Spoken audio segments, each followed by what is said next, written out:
Tollywood star హీరోలందరూ తమ stardom ని pan India range లో చాటే పనిలో ఉన్నారు. RRR తో pan India stars Ram Charan, NTR successful entry ఇచ్చారు. పుష్పతో Allu Arjun pan India star గా ప్రూవ్ చేసుకున్నాడు. వీళ్ళందరికంటే ముందు బాహుబలి సిరీస్ తో పాన్ ఇండియా స్టార్ అనే రాచబాటలో టీవీగా పయనించాడు ప్రభాస్. రాజమౌళి కాంబోలో తాను ఆ బాటలో నడిచేందుకు రెడీ అయ్యాడు మహేష్ బాబు. వీరి మధ్య ప్రొఫెషనల్ కాంపిటీషన్ తీవ్రస్థాయిలో ఉంది. కానీ పర్సనల్ ర్యాపో మెయింటైన్ చేస్తూ విమర్శకుల ప్రశంసలు పొందుతున్నాడు. ఈ నేపథ్యంలో రామ్ చరణ్ ఆచార్య ప్రమోషన్స్ లో చేసిన కామెంట్స్ సోషల్ మీడియాలో వైరల్ అవుతున్నాయి. Director Koratala Shiva point of వ్యూలో ఎన్టీఆర్, మహేష్ల గురించి రామ్ చరణ్ చేసిన వ్యాఖ్యానాలు సంచలనం సృష్టిస్తున్నాయి. ఎన్టీఆర్ జనతా గ్యారేజ్ చిత్రంలోని క్యారెక్టర్ బాగా నటించారని మెచ్చుకున్నాడు చరణ్. టెంపర్ చిత్రంలోని ఎన్టీఆర్ కి, జనతా గ్యారేజ్ లోని ఎన్టీఆర్ కి మధ్య గొప్ప వైవిధ్యం ఉందని ప్రశంసించాడు. ఇక ఆచార్య సినిమాలో తనకు అలాంటి అనుభూతి కలుగుతోందని చెప్పాడు.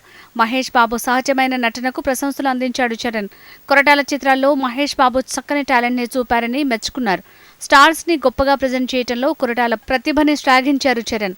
ఈగోలను పక్కన పెట్టి హీరోలందరూ ఇలా ఉంటే ఎంత బాగుంటుందో కదా అనుకుంటున్నారు సినీ విశ్లేషకులు.